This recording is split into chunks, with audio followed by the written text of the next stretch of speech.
Good evening. Welcome to the Irish NFL show. Myself, Brian O'Leary, Colin Cronin, for the time being, until Conor Brophy joins us. Conor is delayed. He's looking for a garbage time arrival, a garbage time touchdown, garbage time arrival from Conor, who will be with us shortly. Delighted to be partnered by QuinBet. Check out the odds for Monday Night Football with QuinBet.com or QuinBet.com/promotions. An enticing game for Monday night, probably one of the better games. It was one of the ones that was actually flexed, the first ever Monday night game to be flex, and it's the Eagles on the road in Seattle. The Eagles, 3-point favorites to win the game, -3. Interesting game ahead. I think we all went Eagles with the exception of Colin Cronin. Colin, both our teams lost at the weekend. Your team's still hanging in there, but unfortunately for us, it's well and truly over. The love affair lasted a week with Tommy Cutlets, shall we say. But before we get into the games, Colin, I just want to, I suppose, discuss the news which came out around 6 o'clock, 6:30 Irish time, which is that Demonte Kazi, maybe Kamikaze, some of the hits which we've seen over the course of his career, has been banned for the remainder of the season. And I know this has been a hot topic on the show and across all NFL outlets in terms of what we've seen from certain players this year. You've been impacted with the Broncos with Kareem Jackson. And obviously, we were looking at the footage of that particular hit on Saturday evening, which I found quite scary. And to be honest, it took away from potentially a really great play by Pittman. And obviously, we've seen the one from a couple of years back, which has now been floated around, which is the one he put the late hit on Cam Newton. It's very hard to really challenge what the NFL have done. Obviously, we keep focusing on player safety and stuff. That one on Saturday night in particular was really, really dangerous. And I mean, it could have went a different way for Pittman. Thankfully, he looks like he's okay. But your initial thoughts as that news broke earlier this evening, sorry. Yeah, Brian, I think firstly, if people haven't seen the hit on Cam, it's worth checking it out because that was actual targeting. And look, I know people are going to say the game's getting soft, and I am somebody who grew up watching Steve Atwater play. Steve Atwater, who famously in the Super Bowl took out himself, his teammate, and one of the Packers players. But the game has changed. It's changed for a reason, Brian. I've talked about it on the show before. There are 350 former NFL players who have been diagnosed with CTE. And the issue is you can only diagnose CTE after somebody has passed because you need to examine the brain. Now, if there are 350, what does that mean for how many people are walking around? That is the issue. That is why the league is taking the stance that it is. I know it is different, and I know it looks different, and I know people such as Tom Brady will have their say on the game has gone soft. He has been out on Instagram this evening, but Tom certainly got plenty of flags during his career, and I just think this is how the game is going to go. Look, there were some flags this week that I thought were soft. I think the Saints Giants game offered us one of those, but I thought this hit, wasn't acceptable. And I know there are Broncos fans out there. There were plenty of them voicing opinion over recent weeks that the league was only targeting Kareem Jackson. I mean, I think Kareem himself said after his meeting with Roger Goodell that he was being made an example of. Well, this proves that it's not just the Broncos. It's not just Kareem Jackson, despite his persecution complex. The league is changing. The league wants to eradicate this from it. I think there will be mistakes as they kind of go through this period of trying to figure out what exactly they want it to look like. But ultimately, they want to avoid head injuries. They want to avoid players suffering brain injuries. Your brain is pretty delicate. You don't want to get rattled around too frequently. And so I suppose, understand. It will be interesting to see, Brian, if the league changes a little bit, maybe in terms of, did they reduce it on suspension? They have done that previously. They didn't, obviously, in the case of Kareem Jackson this time around. Will they this time? Perhaps. But it is something, I suppose, to keep an eye on. But I do think the league is changing, but it's not doing it for no reason. There is a very good reason for it. Do you think appealing a decision like this is relevant to where the team is in terms of going for the playoffs? Because right now the Steelers are kind of in a state of flux. Obviously, they've confirmed this evening that they're going to change quarterback again, which is essentially the third quarterback they've had in the past month. I wonder if it's him with more high significance in terms of the stakes of where they are. We're up there and going to the playoffs and needed this particular player to be there for the remainder of the season. Does that kind of distort away from what they're doing? Like as you said, they're going to appeal it. Right now, we don't know if the Steelers are going to make the playoffs. It looks like they're trending away from being in the playoffs because of the nature of how they're playing. If it was a different team on an upward curve, for example, like the Bills or whoever, do you think that could change things around in terms of an appeal situation, that they get that player back for the playoffs? Are you saying it's a bit like appealing after, say, a GA semi-final, where the lad suddenly is free to play in the All-Ireland? Something along those lines, yeah. Or you can bring him back in for extra time after he gets sent off. We've seen that over the years, all right, certainly. I think the Steelers are in a world of hurt at the moment. I think it is telling that they're changing QBs again. I think it is probably testament. We might touch on this, Brian, it's at some point, whether we touch on it tonight or not. But like the Eagles making the change at defensive coordinator, the Steelers making the change at quarterback, the Vikings making the change the other night in relation to their QB. It's a very different world, right, than it was previously. You can talk about like time-space compression, time-space distanciation. You can talk about the social media effect, but the reality is everything is done on a much quicker basis now. And even for the Steelers, this is an organization we talk about having, only the 3 head coaches and so on and so forth. But they didn't make the change at offensive coordinator. That hasn't worked. They've actually regressed, which is quite something. And now obviously they're changing quarterback because they desperately need to try to jumpstart it. I don't think this is going to move the needle. I think the Steelers, will probably sneak out a win towards the end that we don't expect them to. But ultimately their offense is humstrung. They are playing football from a bygone era currently. And I know some of their fans won't like to hear it. I had Jarrett Bailey on for a podcast which came out on Saturday before this latest result, and in that he asked, is it time to move on from Tomlin? And when we put it out, there were some fans that were pointing out they were still in pole position for the playoffs. Well, that is no longer the case, and their inability to score points, their inability to really be a threat, and probably, Brian, more than anything, the fact the players seem to have quit. We saw George Pickens the other night again. Like, this is another Steeler. We've seen it from Deontay Johnson, just not putting the effort in. That is the antithesis of the supposed Steelers way. You had Ben Roethlisberger come out last week and say that he felt things have changed there. So an interesting period for the Steelers. I don't think this moves the needle one way or the other. I expect the Steelers to certainly get one more win.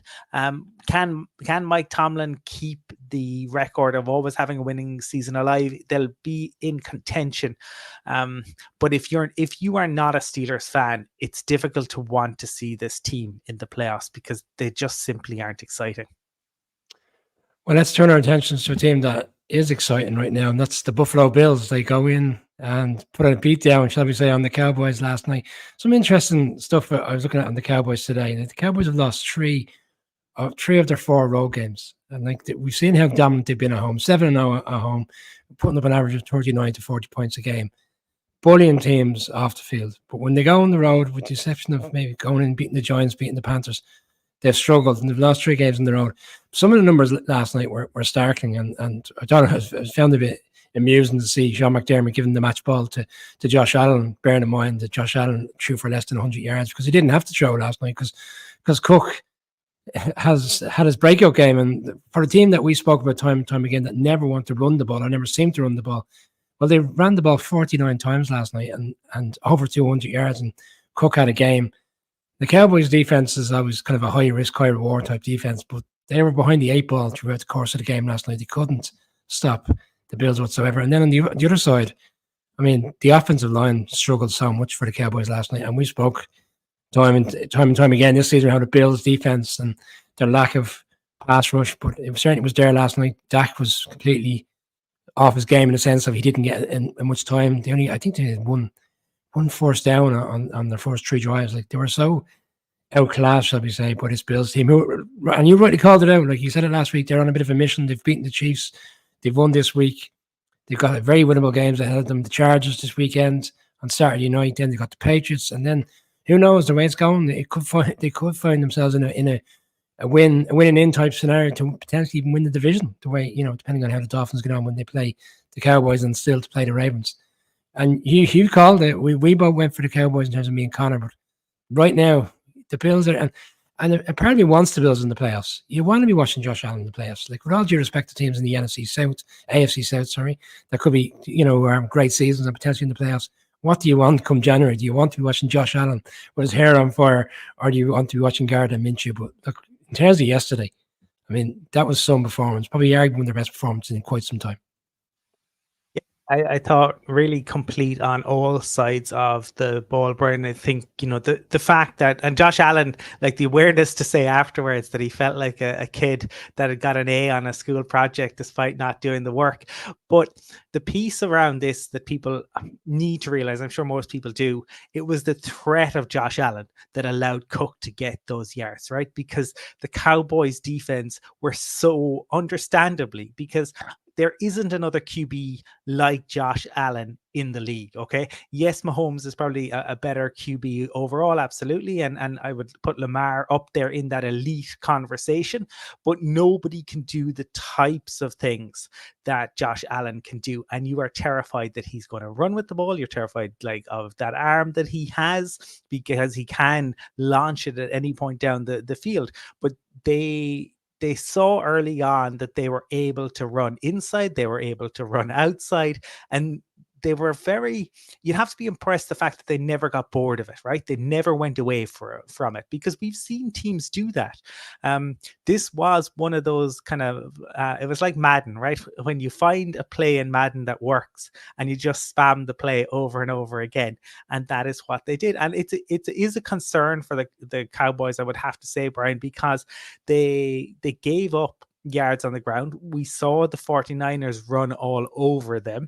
And if they're not in the safety and comfort of Jerry's world, well, that is an issue, absolutely. And I think that this was the Mike McCarthy issue is something that exists and it's not going to go away.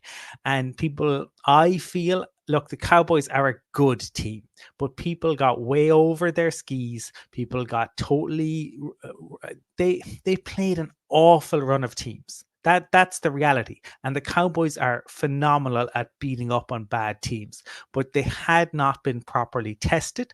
When they have been properly tested this year, they haven't come up to scratch. Like, they beat like the Eagles team, who are in a bit of a crisis, you'd have to say, if you're changing the offensive coordinator. I saw a great tweet on that said, my wife's tennis coach Clive is now calling plays in our marriage. I retain the honorary title of husband, though. If a team is changing defensive coordinator, things aren't quite right there. The Eagles beat them. I'm not saying the Cowboys can't do it in the playoffs, but I do think it is a concern that they can be run on.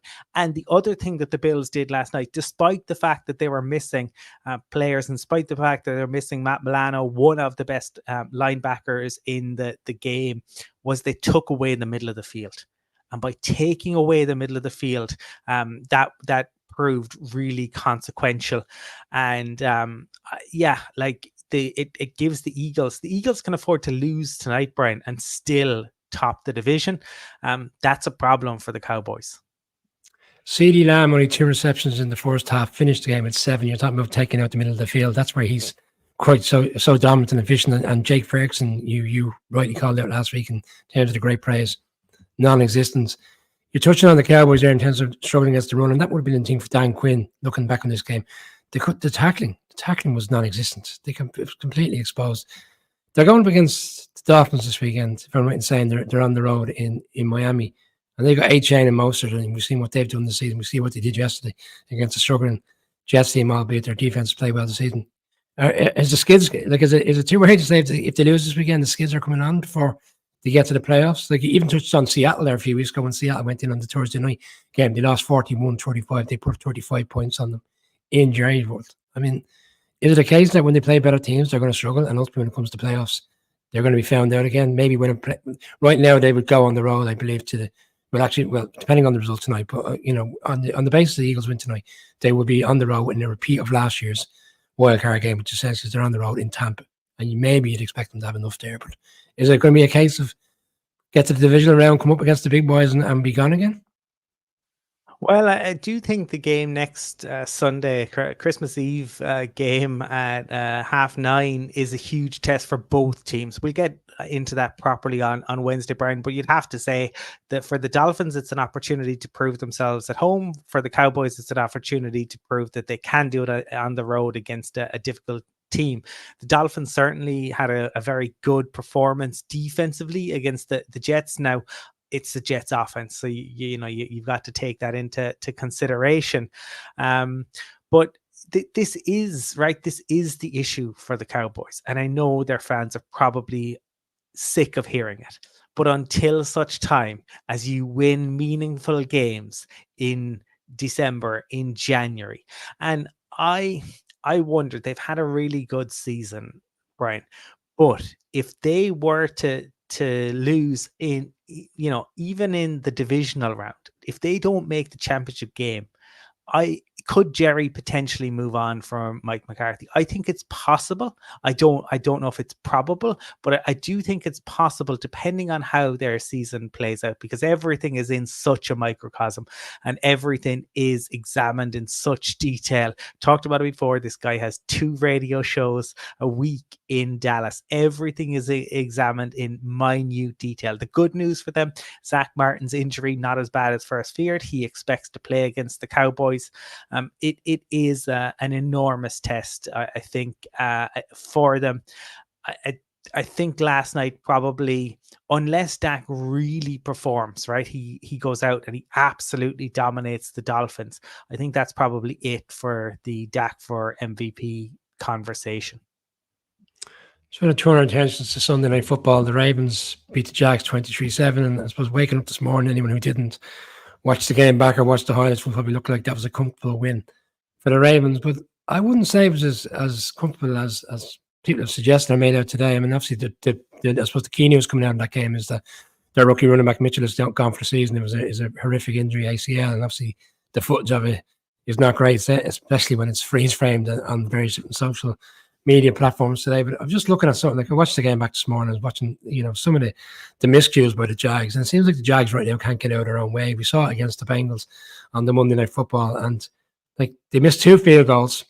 They have a botched timing before halftime where they don't get the ball spiked and even to give themselves a field goal before halftime, similar to what the Giants did in Buffalo on the Sunday Night Football. Lawrence fumbles in the red zone, and it took a long time for the Ravens to kind of put this away, and yet they still come out of the game with over 251 yards of rushing.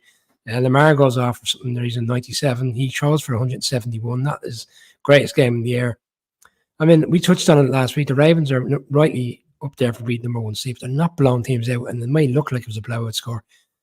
Are the skids on the Jags? We're talking about the Cowboys. Like they're now out in 6th. They've only won 3 or 5 home games. It's still in the melting pot because the Texans come back and beat the Houston Oilers. Maybe shall we call them this weekend or whatever you want to call them with the old outfit on. But like it's where the Jags need to rebound, and they need to rebound soon because they've gone wayward. They've lost 3 in a row now. I think a couple of things jumped out to me from this one, but I actually thought the Jags defense was probably better than maybe I thought they would be against this Ravens team. But the offense, they need to figure out what happens to Trevor Lawrence when it's raining, right? Because he just the ball security when he's raining is crazy. Like there is a definite difference there. There really is. But Trevor Lawrence, Brian, was their leading rusher. Like that's that's where their issue is, and I think they put too much on Trevor Lawrence, and I think he can be a very good QB. I think it was JP Acosta put it out there that he feels that the ceiling for Trevor Lawrence might be Matthew Stafford in Detroit. And that's But like, if that is the case, that's still a very, very good QB. But you can't put everything on him. And I know he's not a rookie anymore, but it just felt like everything had to go through Trevor Lawrence. And I don't think he's a Josh Allen type who you can put that on. Like, Josh Allen didn't have to do it this week. We talked about it, but the threat of Josh Allen being able to do it, and we've seen Josh Allen do it in the past. I don't think you can do that with Trevor Lawrence. There were some poor decisions, the end of the first half in particular, obviously, when he made the decision. And I think we can rightly, criticize the play calling at times, but ultimately that decision to throw the ball when his player had no chance of getting out of bounds and they don't get to kick it. I can't say I'm all that surprised in terms of missed field goals. This is a kicker who came for the Broncos, had a great, obviously, Super Bowl 50 run.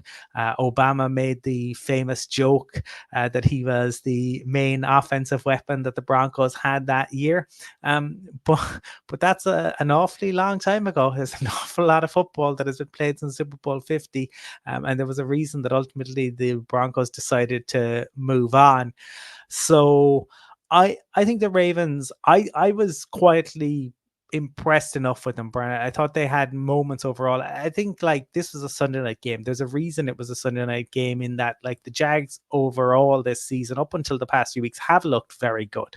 But I think that the Ravens did enough. The injuries are the big piece that you would worry about in relation to when they get to the playoffs, because at 11-3, they are going to the playoffs. We know that. And it's a shame, obviously, going into the game against the 49ers. I think the Ravens it's fine. I don't need them to be hitting the heights right now. I'd prefer that they did that in January. To be sitting at 11-3. There's another team I'll talk to in a little bit in relation to the Ravens QB and that situation. But to me, I just think, the Ravens at no point does it feel like they've had a really, easy schedule. Brian, you'd have to say, and yet they sit at 11-3. No, they would have to say their last 3 games, like on the road to the 49ers, at home to the Dolphins, and then at home to the Steelers, when Mike Tomlin might be looking to keep that winning season record alive. It's a tough run in for sure. That closes out the opening segment of the show for those who are listening on the podcast. Right, Colin, second segment, and we're going to kick off talking about, actually going to jump back to Saturday night, and the opening game on Saturday night, which for large parts looked like a bit of a poor game. There wasn't a lot in the 7-3 at half time to the Vikings. They come out early in the second half, and Addison scores another touchdown, and the Bengals couldn't move the ball for the bones of 3 quarters, and then all of a sudden there was this explosion on offense, and they come back with some miraculous plays, in particular the touchdown at the very end with 40-odd seconds to go, which it looked like Jake Browning had just thrown it up there. But I suppose you always talk about these players and how they're in a position to make these unbelievable plays. And you could argue T. Higgins, who we talk about Jamar Chase. And Jamar Chase had a quarter game on Saturday. T. Higgins came to the forefront and brought this team back into it. And obviously then it was back and forth in overtime to get over the line, crush the Vikings, who are obviously still in the heart of it for a wild card place. Is Jake Browning the best of the backups? Because we talk about this as the season, and this may potentially could be the playoffs of backups. Is he the best backup right now out there? Because is it the case he's got so many weapons? Because we talk about he's got this player, he's got Chase, he's got Boyd, he's got Higgins, he's got some good tight ends in Irwin, and an offensive line that's really sturdy. They didn't do a lot for 3 quarters, but yet they come out and quickly find a way to get back into it and win the game. And they're right in the heart of it. They're in the playoff places now, and he's very argumentative on the sideline. I don't know if you saw the coverage where he said that's what happens when you don't take a chance on me. But is he the best one? Because right now, this team, and you got to give it to Zach Taylor and this coaching staff, they're just unbelievable. They're finding ways to navigate victories with a backup, and Joe Burrow not in the picture whatsoever. I think he's certainly up there, Brian. I think it's no harm having them point to prove in the league. And I do think you're right in terms of the giving credit to this Bengals coaching staff, right? Because we talked about this a little bit last week's show, and they have changed. All right. Previously, everything ran through Joe Burrow. They played in a very particular way. Joe Burrow is a real kind of cerebral quarterback. He can deal with that. They needed to change that. They have. And Browning has been really impressive.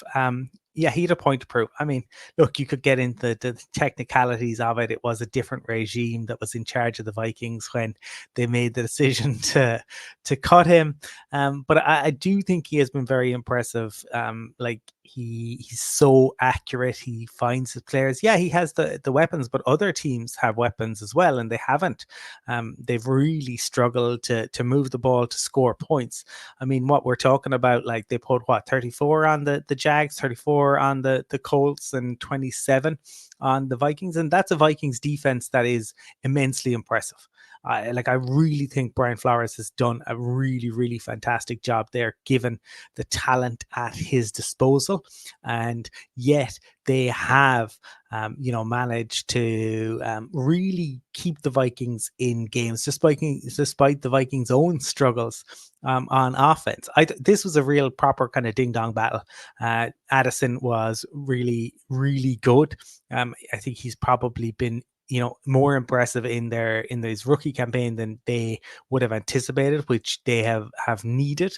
But yeah, testament to Zach Taylor and the coaching staff there. Is this the last season that he is able to keep that coaching staff together, Brian? That will be what is, I suppose, interesting, because there have been teams that have been sniffing around over the past 2 years. They've managed to keep it together, but maybe this year, in terms of what they have done with Jake Browning, the fact that it isn't Joe Burrow, like it may have been easy for teams to look at it and go, that's Joe Burrow. But now they're doing it with Jake Browning. And, they obviously they have a really tough run, you would have to say, to finish it out, to go into Pittsburgh, to go on the road to Arrowhead, and then you got to welcome the Browns in for the last game. So it will be really tough for them to make it, but they are very clearly together and they're very clearly playing for one another. And I would expect them to be super competitive in all of those games. Yeah, we get more Saturday night football this weekend. Steelers, Bengals, 9:30 Irish time Saturday evening before the Bills face the Chargers in SoFi. Just want to quickly close out this game talking about the Vikings, because right now, excuse me, the Vikings are still sitting in the 6th spot in terms of the wildcard places. But I look at what they've got ahead of them. They got the Lions twice and they got the Packers. And I mean, you could argue they could win any of those. And it'd be interesting to see how they react this weekend at home against the Lions team that are coming off of such a big comprehensive win on late Saturday night against your Broncos. I mean, you're talking about potential run-ins, and at this stage of the season, you have to look at the schedule. Is it too much to think that they're going to find a way to keep in there with the Rams and arguably the Saints or other teams with probably lesser games and more favourable schedule? Is that the one that they'll look back on Saturday and say, we really should have got out of Cincinnati with a victory? I think it might well prove to be the case when they look back, right? And they could still do it. I mean, the Lions looked good, very good against the Broncos, but divisional games are a little bit different. Finishing with 3 divisional games means it is interesting for the Vikings, but yeah, like I think given the position that they had found themselves in, you would have to feel a little bit that they may come to look back on it, especially when you consider the fact, that for the Rams, things are probably a little bit easier in relation to their running. Like they're at home to the Saints. They obviously have to go to the Giants, and then they've got on the road against the 49ers, where you imagine there may well still be something to play for potentially in the number 1 seed. We'll have to see in relation to that. But I think the Rams have been super impressive on offense. The Vikings have been super impressive on defense. If you took a combination of these two, you could probably win the Super Bowl. But I will say that, like, I think Kevin O'Connell and the coaching staff, they have there been mistakes? Sure. But given what they have done, with the fact that their QB1 went down, with the fact that one of certainly the top 3 receivers in the league has missed huge chunks of the season, and they have still remained super competitive. I think, Brian, it also probably, given what we have seen this season from Dalvin Cook, from Austin Eckler, and from Josh Jacobs, not a good sign for running backs. You would have, and Jonathan Taylor, who also got paid. Obviously, a lot of unhappiness amongst running backs last season in terms of the way in which they didn't really get paid. But we have seen, I suppose, Eckler just hasn't performed for the chart. Well, in fairness, none of the Chargers really have performed. But Dalvin Cook, the Vikings moved on from him. That has proved to be a very wise decision.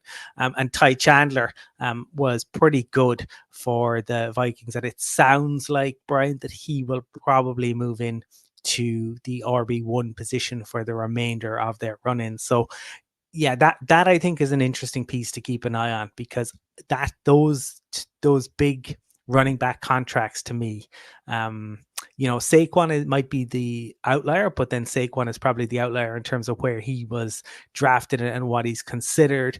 But I think it's going to be very difficult if you are not a Christian McCaffrey type back who can do absolutely everything. It's going to be difficult to get paid in the league.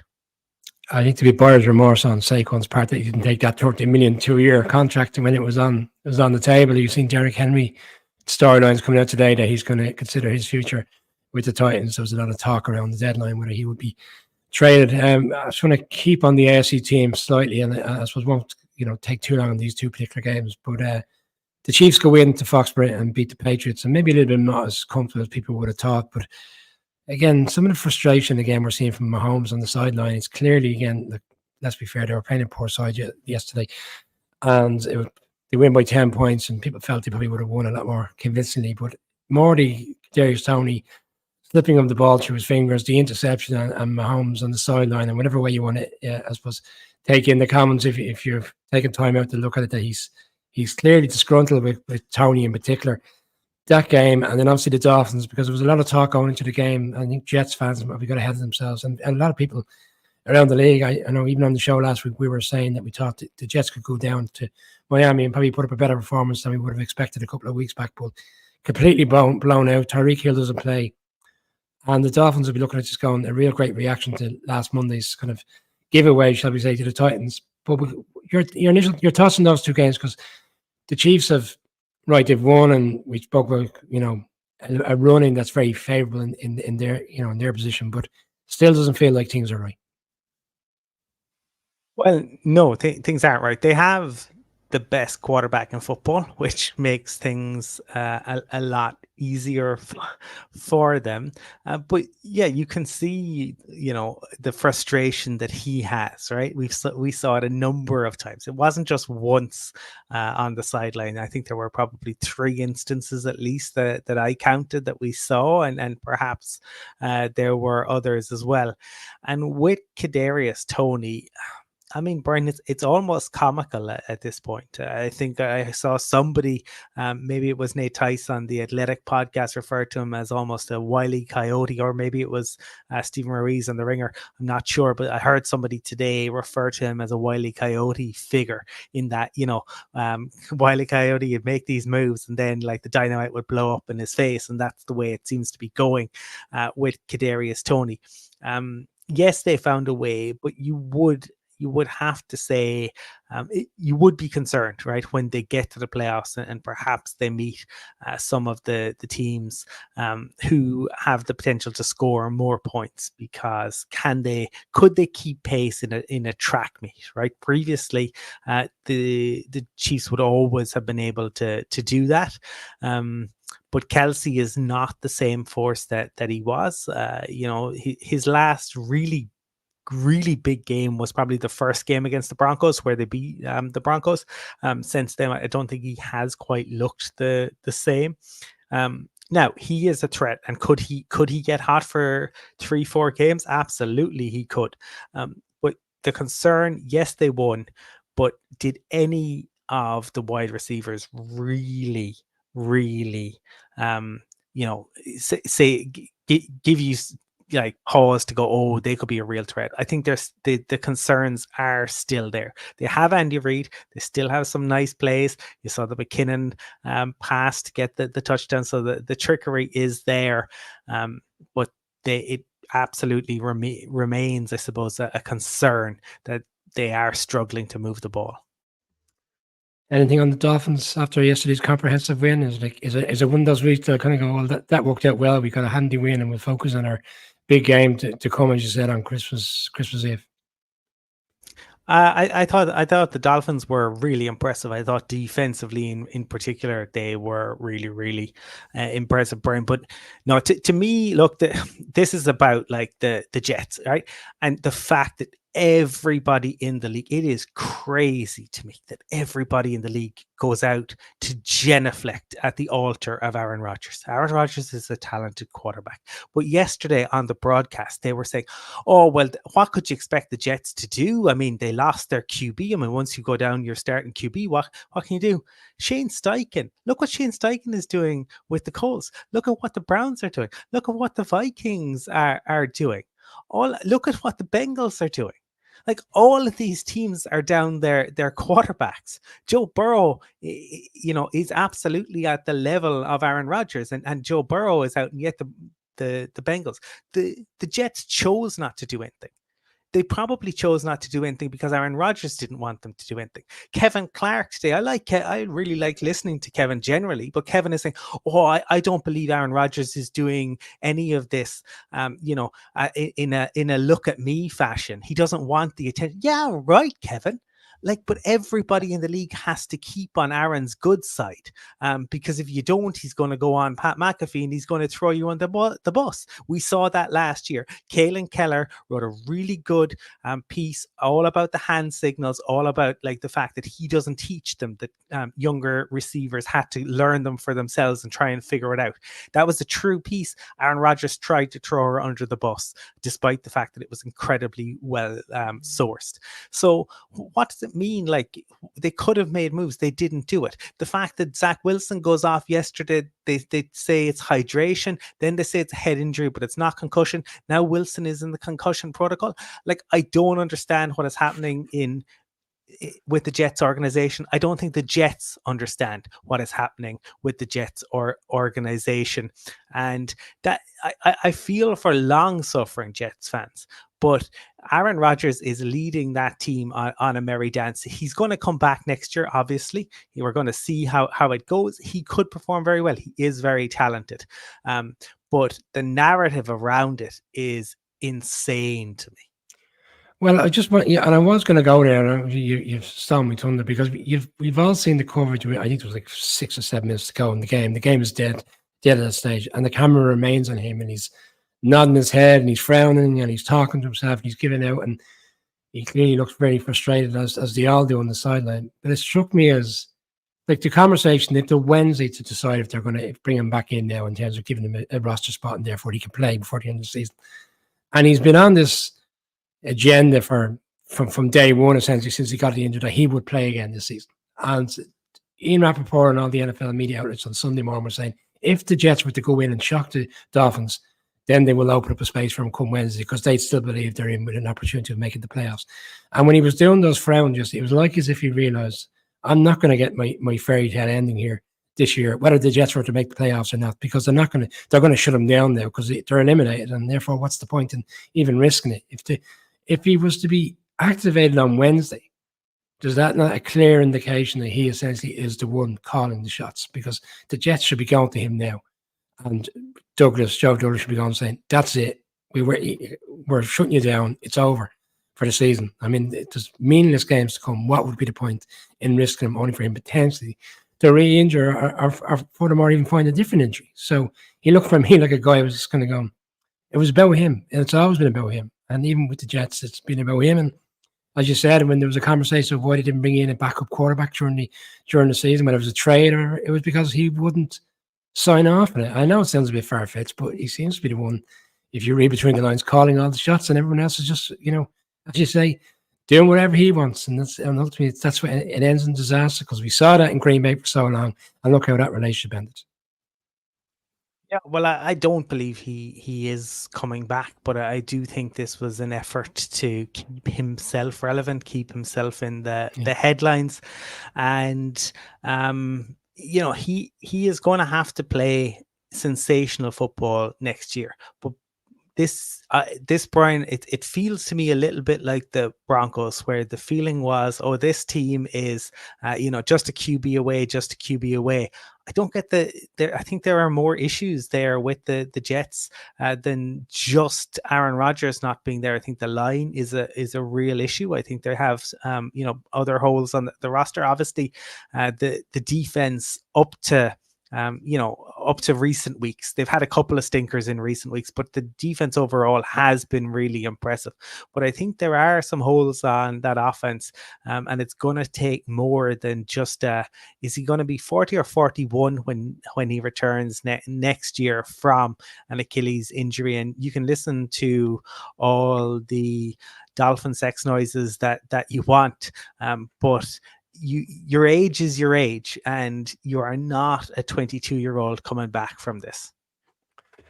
We're going to close out this segment talking about, we're going to flip a bit to the NFC, and that's the Bucs. Baker Mayfield, 4 touchdown passes, a 34-20 win on the road in Lambeau, and they're top of the AFC. They're top of the NFC South. They're 7-7. Obviously, the Saints are tied with them, but like the Bucs over the course of the last 3 weeks, they're really starting to play like a team that's playing and rallying for the head coach, and certainly rallying for Baker Mayfield. I mean, how many times did we speak about Baker Mayfield and we all kind of felt it was his time was up, and when they made that trade or picked him up as a free agency acquisition last March, we were kind of rolling our eyes. This is just, he'll be there. But certainly what he's done over the course of the last month in particular, like this Bucs team, I wouldn't say they're the hottest team in the NFC right now, but like they're certainly well within, and the way that division is, the nature of that division, and even if they were to go into the playoffs, are they better positioned this year to potentially cause a shock in the playoffs? Bear in mind how poor they were last year with Brady in his final year. Right now, as we said earlier, they would play the Cowboys, but they're going to play the Saints in a couple of weeks, and ultimately probably that is the game that will decide the division. And we'll throw in, if you want to even have a comment on the Panthers Falcons, obviously there are 2 teams who are in the division who played each other yesterday. I did finally get that wish, which was the Panthers would win a second game this season. But the Falcons head coaching situation there, Arthur Smith, on Friday, there was a report that he potentially would be secure for next season. But having lost that game yesterday, surely now Arthur Blank is looking at that and have to reconsider his position. But we'll start with the Bucs here. Your thoughts on that, which was a really good, impressive performance yesterday in Lambeau. Again, probably aided a little bit by the issues on the Packers defense. But yeah, like Baker to put up almost 400 yards and 4 touchdowns. Amazing again what playing for a contract can do for you. And although White only, didn't quite get the 100, I thought he was a really important piece to it. I thought Godwin was really important, and Mike Evans. The Mike Evans thing, I do not understand why the Bucs haven't got that sorted out as yet. Like he is an absolutely fantastic receiver. I don't know if they plan to tag him. It would seem crazy to me, right, that a guy who's been an absolute servant to them, who has been so impressive, like every single year this guy gets 1,000 yards guaranteed, and then you're gonna tag him rather than allow him to go out and probably get the last big deal potentially of his career. Like, to me, I think, Brian, some of the stuff around contracts, right? Like teams almost wait until the off season. And I sometimes wonder if, right? Like, take and I know it's harking back a bit, but take the Dak situation, right?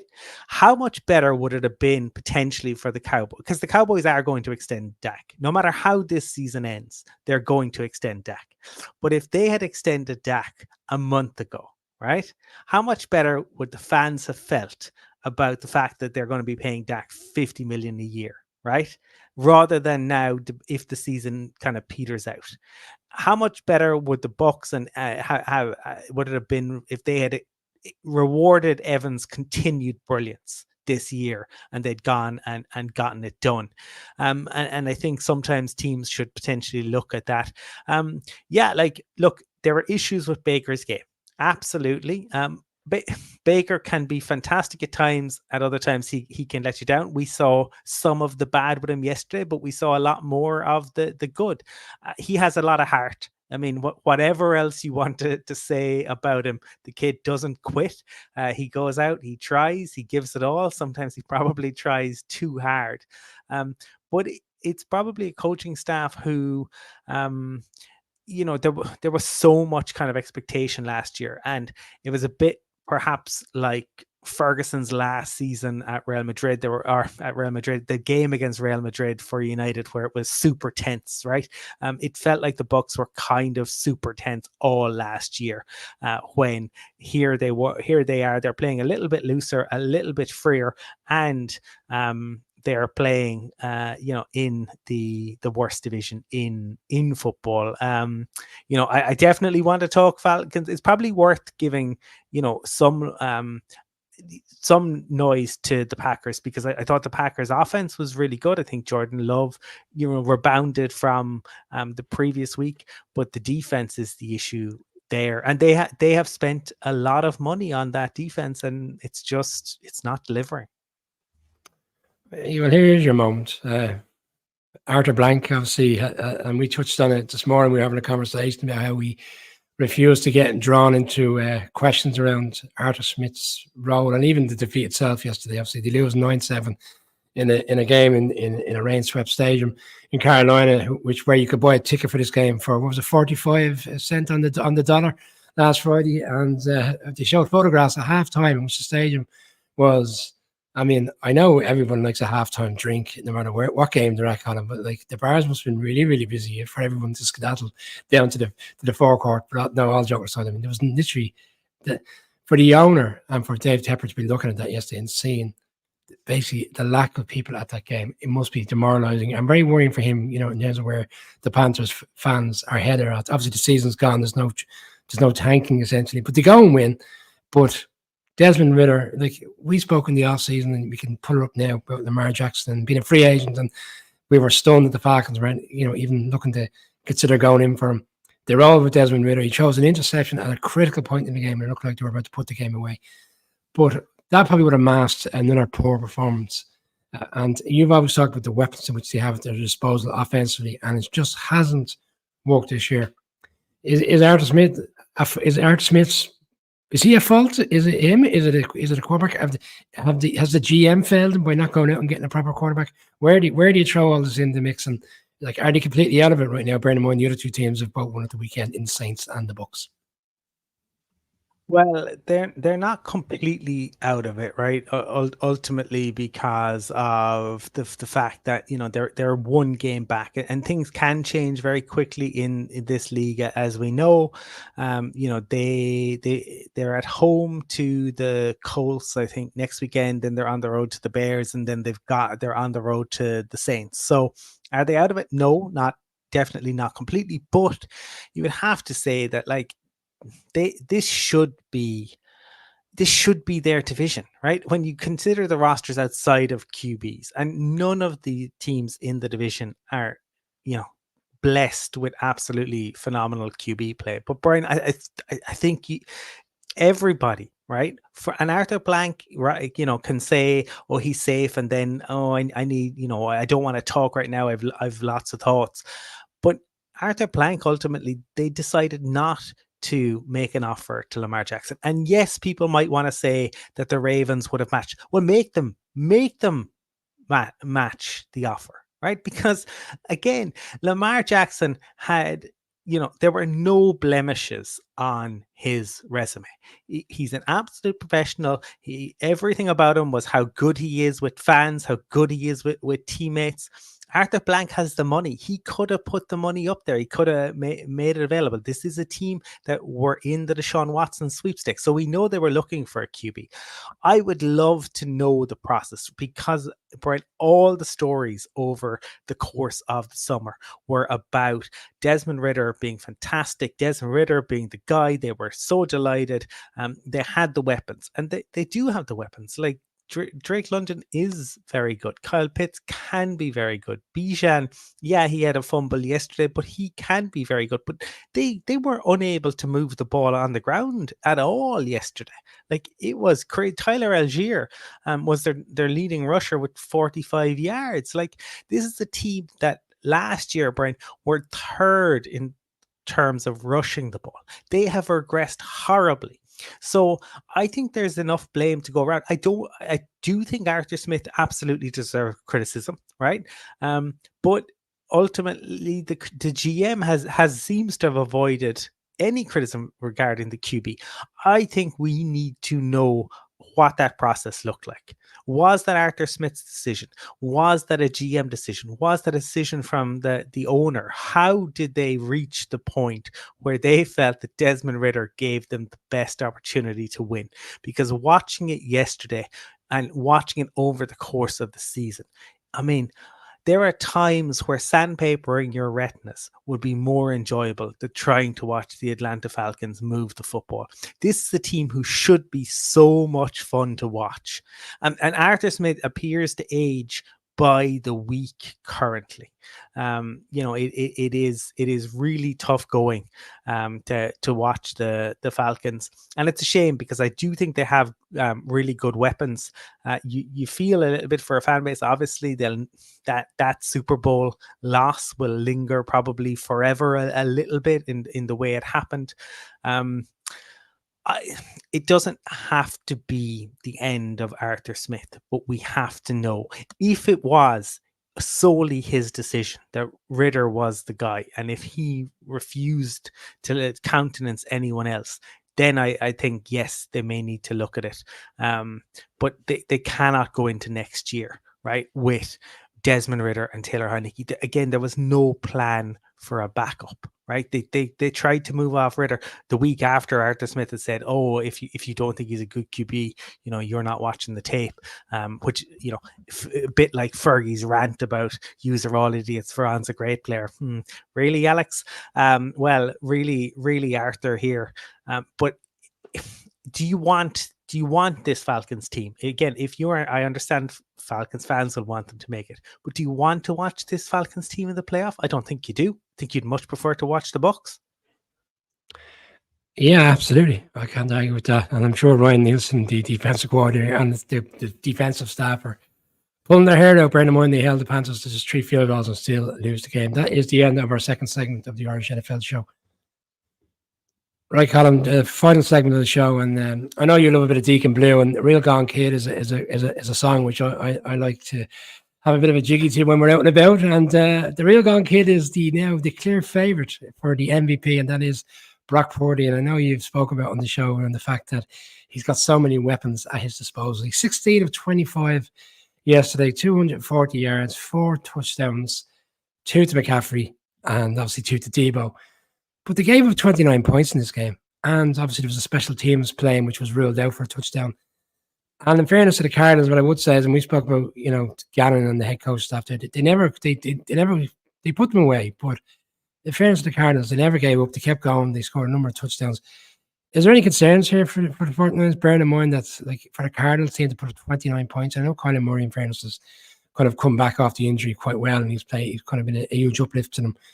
But something bugged me about that game yesterday. I don't know whether they got complacent. I wouldn't say it was complacency, but it just didn't seem like the 49ers in which we've seen of late. And it's gas me saying that Brendan Moyne, they still put up 45 points, albeit one of them is a pick six. But am I reading too much into it? Was it one of those games that they knew it was obviously going to be a win and they kind of eased off slightly? Or that there was some moments in the game, Kittle went down with an injury, Bosa went down with an injury. You're thinking, because the last thing you want to do is lose a significant player in a game like this. But something just didn't sit with me. I liked yesterday, and 49ers fans will probably think I'm looking for a reason to find some rationale as to why they won't win the NFC 4 seed. Not the case. Just didn't sit right with me last night. It's less about the points for me. It's more about the yards given up on the ground. That's what I would have a concern with. Brian, they gave up almost 240 yards rushing, and we have seen teams have some success moving the ball on the ground against this 49ers team. Now they have. Obviously, they had some injuries. I'm sure their fans will point to that, but teams have had some success moving the ball on the ground. That's probably something that when it comes to the playoffs, if you are looking for a weakness, I've talked about it. I said it all the way back in July. This team has the best starters in the league for me. If they remain healthy, they should be the Super Bowl favorites. They should win it. But if you are looking for a way, I suppose, the weakness in the Death Star, if you can run the ball on this team, obviously that has a number of impacts. One, it allows you to move down the field, but it also takes time off the clock and keeps their offense off the field, and they are so explosive. Brock Purdy should not. Will Brock Purdy win the MVP? He probably will, but it tells you everything that is dumb about the league, because the league, right? You talked about the Jags being unable to get out of their own way. The league can't get out of their own way. It's like it has to be a QB. Why does it have to be a QB? He is not the most valuable player. The QB of the team went to the podium after the game and showed enough self-awareness to be like, Christian McCaffrey should be the MVP. Christian Absolutely. Yes, Christian McCaffrey should be the MVP. Christian McCaffrey has been the best player in the league this year. He is the absolute difference maker. Compare this 49ers team to the pre and post Christian McCaffrey era. It is night and day. He is the finishing piece. He makes everything tick. Now, don't get me wrong. Brock Purdy is a very good QB. His timing is absolutely fantastic. It really is. But he makes the plays that he needs to make. But you are talking about, look at the space that they had yesterday. The play design, Brian, is unbelievable. And we probably at times, Shanahan doesn't help himself at times because he can be quite grumpy. But the play design is sensational. It really is. And the team that he's put together and their ability to attack you in a multitude of ways that you have no idea. Is it going to be Debo? Is it going to be McCaffrey? Is it going to be Ayuk? Is it going to be Kittle? It's truly, truly ridiculous. But Christian McCaffrey, more so than Tyreek Hill, he is the key component on this 49ers team. Mahomes is the best quarterback in the league, and Mahomes is absolutely key. If Mahomes missed significant time, the Chiefs would be in a world of pain. But Christian McCaffrey, you can see it every time he touches the ball. He's a threat. He is playing absolutely out of his mind. That's what you want the MVP to be. The MVP should be the player who dominates the league. And Christian McCaffrey has dominated in a way that nobody else has dominated. And that's what I would love to see the MVP go back to. Who is the player who, in whatever position, absolutely took the league by the scruff of the neck? And to me, if you ask teams around the league, what player do you most fear playing, it would be Christian McCaffrey right now, because wherever he lines up, he is a nightmare. And the other thing about it, Brian, is despite the fact that he is so good whenever he gets the ball in his hands, he is prepared to do the dirty work. He loves to get involved. He loves to block. He has no problem, running decoys. He will do whatever is needed to be. And Owen is right. Brock he's been fantastic. But this is not a criticism of Brock Purdy. It's just saying that he is not the most essential piece to the 49ers, who have been. Will they win the Super Bowl? We have to wait and see. But have the 49ers been the best team in the NFL this season? Yes, to this point, they absolutely have. They've been the most dangerous. They've been the most thrilling. Brock Purdy has not been the key component to that. Christian McCaffrey has. Well, we're into the latter stages of the show, and we could call it a garbage time touchdown, but no, it's time for Connor to join us, who's had a bit of a later even than normal. And we haven't spoke about the Bears game. We've held it off till now. So we were just discussing the Niners obviously winning against the Cardinals. The Cardinals are picking in the top 5 right now in the draft, as are your Bears, #1 pick. And yesterday, the Bears, for large parts, looked like it was the kind of performance which we spoke about on Thursday, Colin, which was we felt their defense would put it up to Joe Flacco, put themselves in a position to win the game, and wasn't to be. A great comeback by the Browns. But how torn are you after that game, bearing in mind the nature how it ended? Because the Hail Mary, I mean, Darnell Mooney should have brought that one in. I'll hand it over to you. You're up and running. Go for it. Yeah, thanks, Brian. Thanks, Colin, and good evening to everybody watching. Yeah, I'm doing a bit of a Josh Dobbs here. I've just been practicing my cadence and my snaps with the center on the side of the pitch and jump straight into the action here. Yeah, look, very torn watching that. Look, when we were doing the game picks last week, I picked the Bears, as indeed you did, Brian. So it wasn't just me deluding myself as a Bears fan and getting on some imaginary bandwagon. There's been a lot to admire, particularly about the way the Bears have played defensively over the last couple of weeks. And my misgivings or worries about them going into Cleveland were, Browns were 6-1, now 7-1 at home. They have some very notable scalps. They have the Ravens and the 49ers, as we were talking about, that they've both beaten. They're a serious team. And look, when Flacco's hot, he's hot. Like he threw for 212 yards in the fourth quarter. I think somebody was pointing out that Justin Fields has only thrown for 212 yards or more in about 4 or 5 individual games. Flacco managed in the single quarter. And I guess, yeah, right down to the difference between Joe Flacco and Justin Fields right now is Joe Flacco has more than one receiver to throw to, and that ultimately ended up deciding the game as far as the Bears are concerned. That Darnell Mooney just needs to lay his hands on that ball. Like there's just no excuse for dropping it. Yeah, it's rolling the dice on a Hail Mary. Of course it is, and go back and criticize the offensive play call. And I've been on Luke Getsy all this season, and yet again, it's that inability to stack plays. Like you can probably run about 10, 15 highlights from that game, and you think that the Bears have played really well offensively, but they come in ones and at most twos. They very rarely manage to stick together a coherent drive in a game like that. And that's been the downfall. That's a really, really good defense, arguably the best defense in the league that the Browns have. Now, if you look at the 2 games the Bears have played against that Browns defense and the Vikings defense under Brian Flores, which we've talked about at length, and you, Colin, in particular, were on very early in terms of identifying the things that he's doing and how unique it is. The Bears have managed a combined 22 offensive points, bearing in mind they got a pick 6 at the weekend, so 7 of their 17 came from the defense rather than the offense. The Bears have only managed 22 points on offense against those 2 defenses. They don't have what it takes to pick apart one of those blue chip defensive units yet. Maybe they'll get there. Defensively, I thought they were excellent. What a difference maker Montez Sweat has been. I'd be crazy to throw in Montez Sweat as MVP in one sense, but like if you talk about a player who's made a transformational impact on his team in a very small number of games in a relatively small sample size, admittedly, and he went off at the weekend. I think he ended up with 2.5 or 3 sacks. It was kind of a showdown between himself and Myles Garrett. Ultimately, you normally expect the quarterbacks to be duel. In this case, it was 2 monstrous defensive linemen, and that was a battle in and of itself, although of course they're not on the pitch at the same time. But heading into the end of the season now, Bears still have a 3% chance of making the playoffs. It's the most unlikely sequence of results required. That's I think that may be the last mention you'll hear me make of Bears and playoffs in the same sense. It's not going to happen, and it's probably for the best.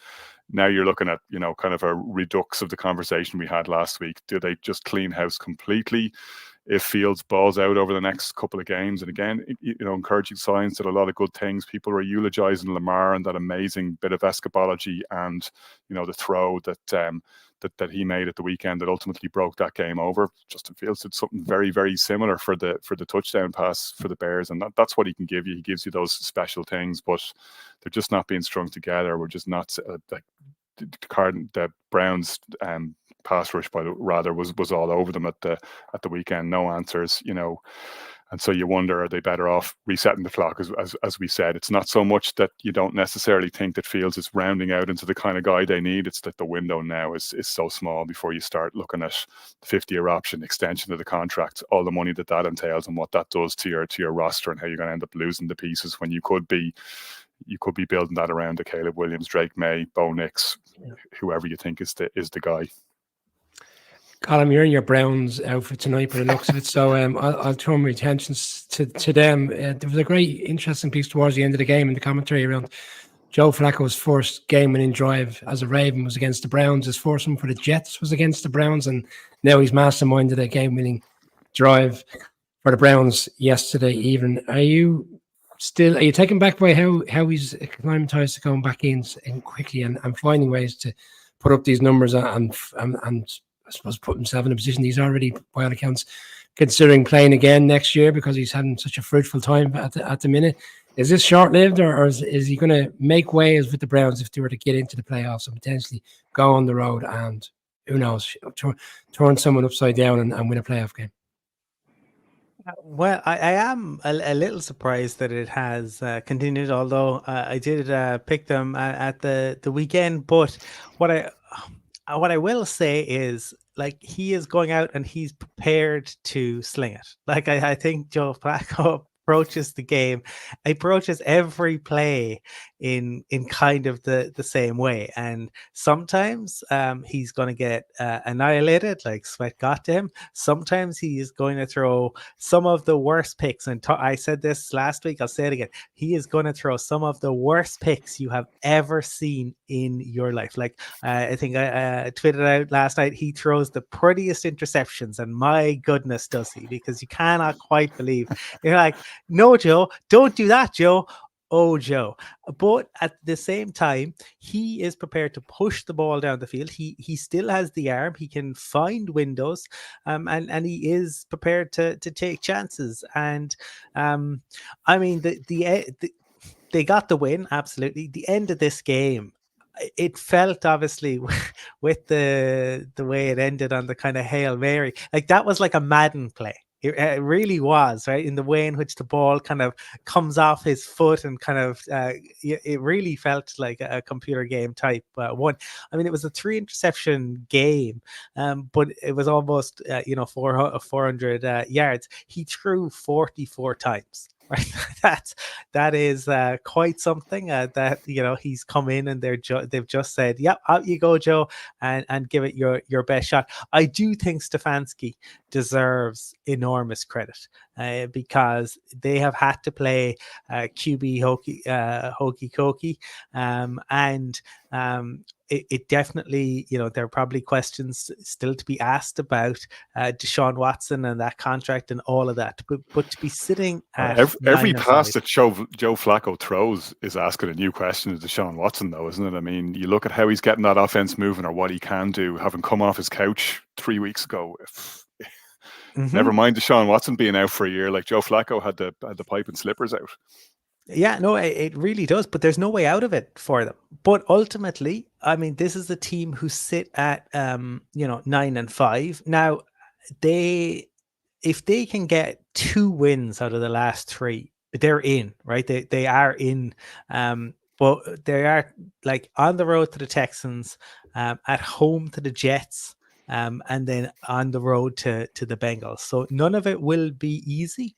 But you would have to say, like, if they make the playoffs with Joe Flacco, right? If they win 11 games, you would have to say Kevin Stefanski alongside, I believe, Shane Steichen. I don't think Shane Steichen is getting the credit that he deserves.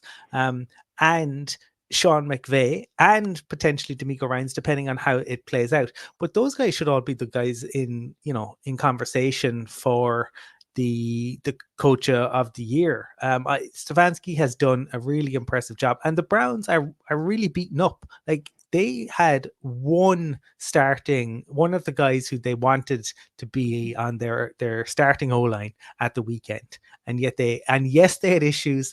The Bears had a lot of success, but ultimately they got it done. Connor, the ding dong before the Texans game in the nature of Houston Ireland's legacy outfit being worn in the game, but for large parts it looked like what we all expected, which was that the Titans would win this game. Testament to D'Amico Ryans that despite having Case Keenum throw a pick 6 and being down by 13 points, they find a way to navigate a return and walk off field goal in overtime. I mean, we thought this team we thought they'd hit the wall essentially over the course of the last 2 weeks, but like that's a big win, and certainly puts them back in the mix for the playoffs.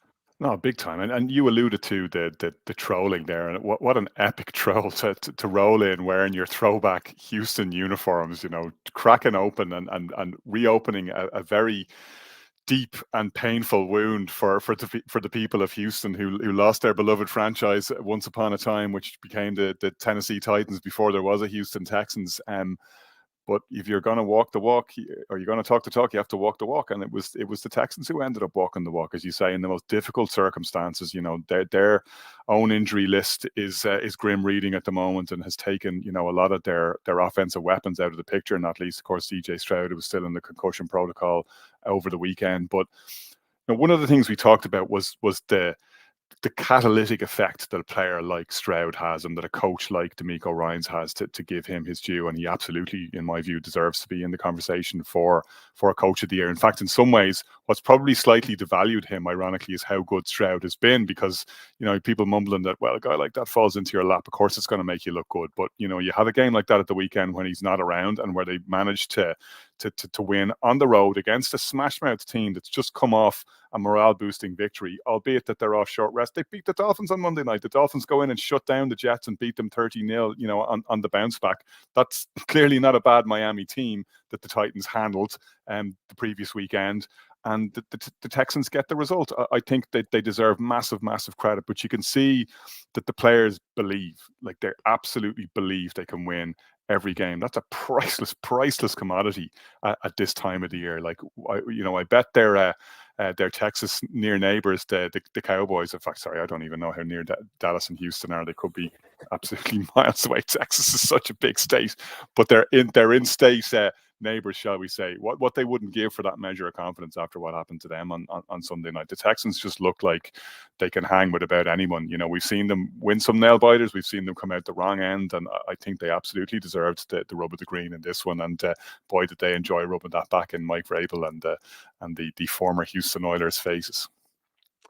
Colin, I was on the ESPN game predictor piece today, and I threw in the Broncos winning their final 3 games, and lo and behold, when I did all the other permutations, they were in the playoffs. And it's not against the realms of possibility, despite the huge loss on Saturday night to the Lions, that they could still run the table. I mean, they're very winnable games left for this Broncos side. Are you still optimistic? And what were your thoughts on Saturday night? Because it was like you reported with the 3 touchdowns, Goff has the 5 touchdowns. We spoke about it briefly today. One that got away early, and there's obviously a bit of disgruntlement and a lot of conversation on the fact that Sean Payton and Russell Wilson got into it on the sideline. As a Broncos fan, 48 hours removed, your thoughts on this one? Just very briefly, before launching into the Broncos, one of the things that stood out to me, kind of in relation to that Texans Titans game, if people haven't seen it, Will Levis once again taking a hell of a beating, and saw this on Twitter. Which I thought was truly fantastic for you those listening on the podcast. It's Will Levis ending up in the Peter Griffin death pose, and when you put your body on the line like that, that's how it is going to go. I thought that one was too good not to share. It's difficult, as we all know, watching your team lose. It's definitely difficult watching your team lose at 4:30 in the morning.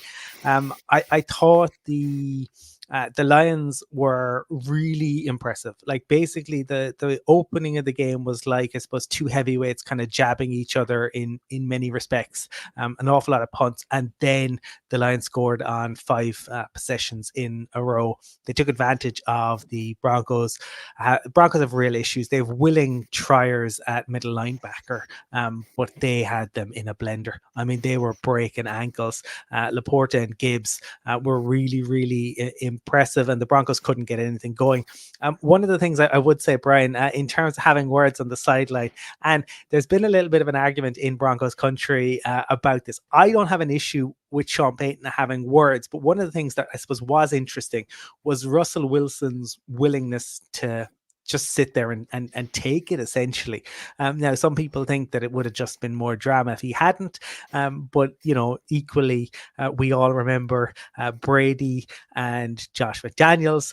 You remember Peyton Manning getting into it with Jeff Saturday and his offensive line, the guys who are there to protect him, and various other instances, I suppose, of players, teams smashing tablets over. So it's just it's a very different sort of perhaps relationship. Sean Payton really didn't explain what it was all about. People were pointing to some kind of refereeing decisions in terms of where the Broncos, that wouldn't have made a difference. The Lions were head and shoulders above the Broncos ultimately. The run game was really, really impressive. I think the Broncos and Sean Payton have come up with a way of playing that kind of maximizes their chances to win, but there are significant issues with that roster, I believe, both in terms of offensive weapons, but also on the defense. And they might sneak in because of the way the schedule. I think it'll be interesting because I think Bill Belichick is trying to really coach, because he's going to be probably coaching elsewhere, but he wants to show he's still a great defensive mind. And then you've got 2 divisional games. The Broncos can win 10 games. Will that be enough? It may or may not be, but they've got to win out. But in order to do that, the defense is going to have to show up. And as we've said before, Brian, when something gets exposed on film in the NFL, other teams tend to then attack it. The question, I suppose, is, do the Patriots, the Raiders, or the Chargers have the horses to really attack the Broncos in the way the Lions did? They probably don't. Connor, I know you've got a point to make, and this is going to throw in as well the fact that the Lions played the Vikings 2 of the last 3 games. And right now, if the season was to end today, the Lions would host the Vikings right now. It's such a strange kind of formula, and maybe a turn of events to come. But are the Lions, were we getting too carried away? The fact that we thought they were in a state of flux going into this game, and maybe things were, I suppose the skids were on potentially? Well, I think you're into that realm where, and maybe there's a little bit of this, and I might be being overly kind to the Cowboys over the weekend, but some teams just match up really well with other teams, right? We saw the Bears beat the Lions, the previous weekend, because the Bears can do 2 things really well. They can run the ball very well, and they can defend the run really well, which effectively took a lot away from the Lions on both sides of the ball and paved the way for them to do what they do. Also, we know Justin Fields, for whatever reason, always seems to go off against the Lions and always seems to be able to find ways to hurt them in the way that Lamar Jackson did, a similar type of quarterback. I'm not comparing Fields directly to Lamar Jackson before anybody jumps on me, but that mobile quarterback, that unpredictable player capable of making off-platform throws, is something that the Lions have really struggled with. So maybe you'd be plugging Josh Dobbs back in for those games if you believe that that's something that can help. And we'll see, when Brian Flores gets to grips with Ben Johnson, like that's a heavyweight matchup. 2 guys who might well be head coaching next year, will have a lot to prove against each other.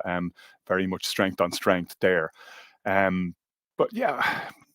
The Lions' flaws are still there for everybody to see. I don't think they're solving them in advance of the playoffs, and you want, for their sake, or if you're a Lions fan, you want them to get a favorable matchup in the wild card round, because they're not going to get the number 1 seed, and see what they can do from there, because momentum is an interesting thing in the playoffs, right? That the Lions are a long time waiting. They're a long time waiting to have a deep playoff run, and you want the ball to bounce favorably from their perspective. But I still think, to circle back to what I've just said, that the flaws are there. They have been exploited.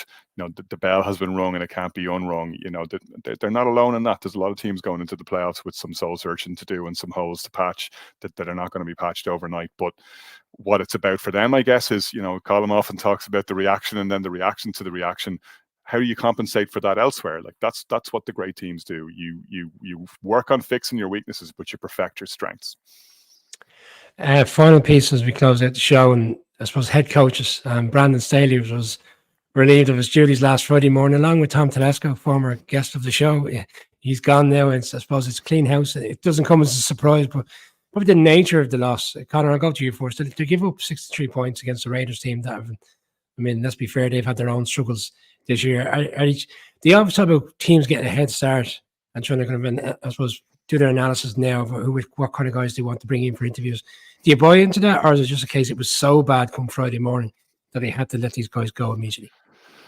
I think it's a little bit of both, but probably more so the latter. Like, a loss that bad when the guy is already on the hot seat, there's an element of fan service in this one. You need to placate your fan base, and this was a very easy thing for them to do. It's not really going to cost them between now and the end of the season because they were heading in the direction that they were heading in.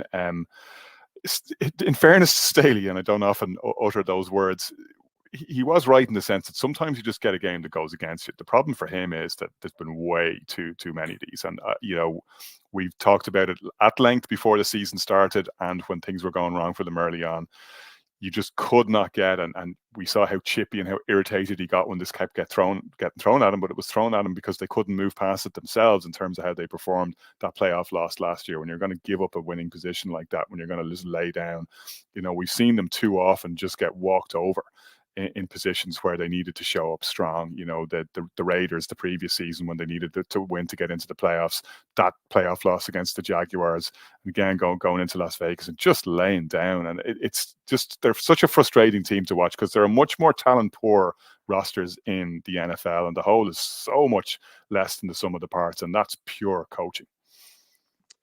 Colin, reports coming out over the course of the last 24 hours that Ron Rivera is likely to lose his job at the end of the season. Certainly didn't play well for 3 quarters. Took Jacoby Brissett to come in and kind of spark a bit of life into them.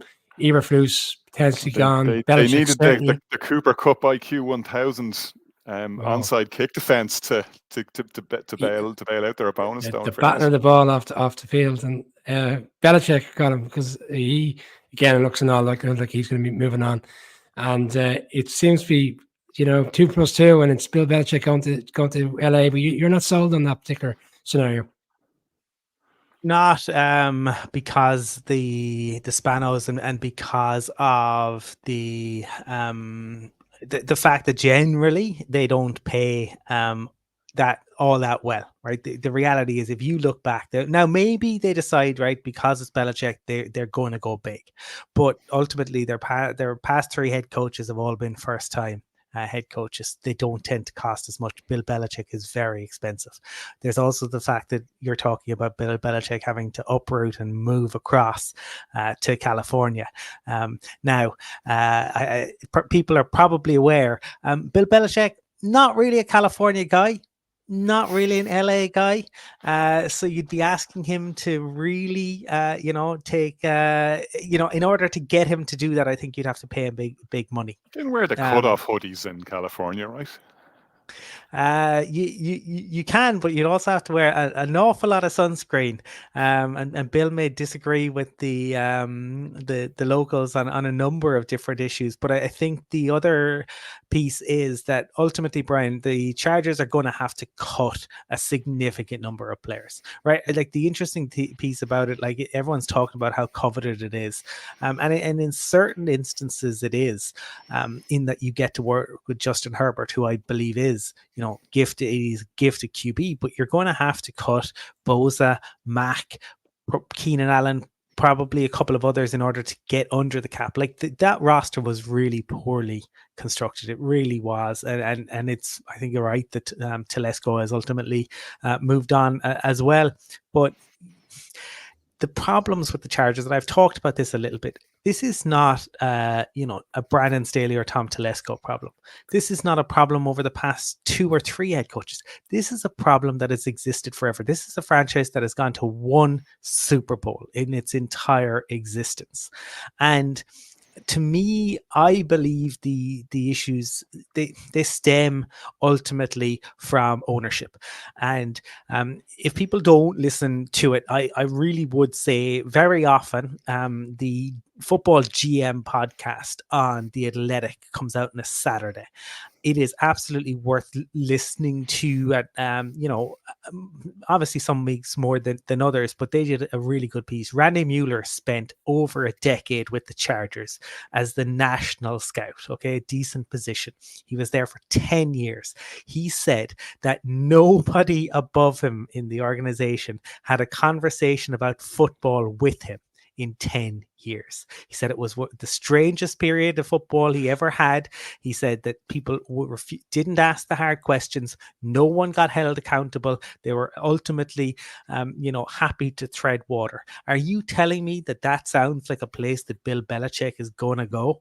Because I don't believe Bill Belichick is like that. Whatever you want to say about Bill, he's not going to do that.